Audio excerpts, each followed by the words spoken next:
नमस्कार दोस्तों, स्वागत है आपका इस नई वीडियो में। मैंने एक शॉर्ट वीडियो बनाई थी दोस्तों। वो शॉर्ट वीडियो थी कि हमारी जो रिटर्न प्रोसेस होती है उनकी क्या क्या स्टेजेस रहती हैं। जैसे हम पहले रिटर्न फाइल करते हैं, फिर उसको ई वेरीफाई करते हैं और फिर वो रिटर्न प्रोसेस होती है और प्रोसेस होने के बाद हमारा जो रिफ़ंड बनता है या फिर हमारे जो डिमांड बनती है तो वो निकल के आती है। तो ऐसे हमारी टोटल 4 स्टेजेस रहती हैं। तो उस शॉर्ट वीडियो में मुझे बहुत सारे कमेंट्स आए आपके आईटीआर प्रोसेसिंग को लेकर, तो मैंने सोचा मैं एक डेडिकेटेड वीडियो ही आपको यहाँ पे डाल देता हूँ जो आपके सारे डाउट रिजॉल्व कर देगी। सबसे पहला ये कॉमन क्वेश्चन था कि हमारी जो रिटर्न फाइल हो गई है और हमने ई वेरीफाई भी कर दिया पर अभी तक प्रोसेस नहीं हुई आईटीआर। तो मैं आपको बता दूं कि जो आपकी इनकम टैक्स रिटर्न की प्रोसेसिंग रहती है ना, वो आपके आईटीआर फॉर्म और आपका जो आपने डेटा फाइल किया है उसके ऊपर डिपेंड रहता है।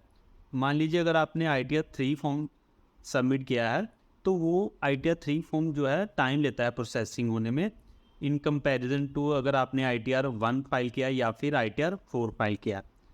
इसी तरह अगर आपके रिटर्न में अगर कैपिटल गेन का डेटा रहा होगा, यानी कि आपने म्यूचुअल फंड की कोई सेल परचेज की होगी या फिर आपका कोई प्रॉपर्टी सेल परचेज के लिए आपका कोई कैपिटल गेन का डेटा था, तो वो डेटा भी प्रोसेस होने में टाइम लेता है।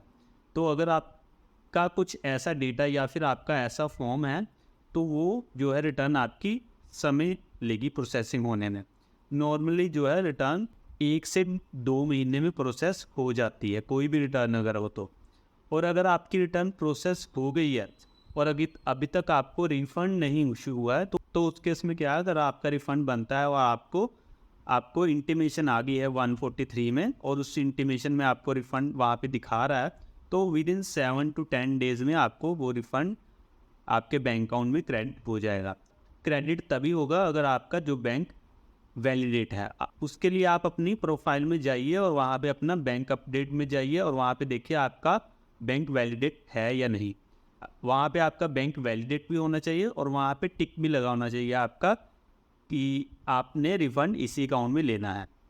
तो ये काम हो जाएगा तो आपका 7 to 10 डेज़ में आपका रिफ़ंड आपके अकाउंट में क्रेडिट हो जाएगा। और अगर आपका केस ये है कि आपको वहाँ पे दिखा रहा है प्रोसेसिंग में कि आपको रिफ़ंड इशू हो गया है पर वो फेल्ड हो गया ड्यू टू आपका बैंक वैलिडेट नहीं है, तो आपको क्या करना है, आपको दोबारा से अपनी बैंकिंग डिटेल वहाँ पे डालनी है और उसको वैलिडेट करवाना है। जब वो बैंकिंग डिटेल वैलिडेट हो जाएंगी उसके बाद आपको सर्विसेज के टैब में जाके यहाँ पे दोबारा से रिफ़ंड रीइश्यू रिक्वेस्ट डालनी है।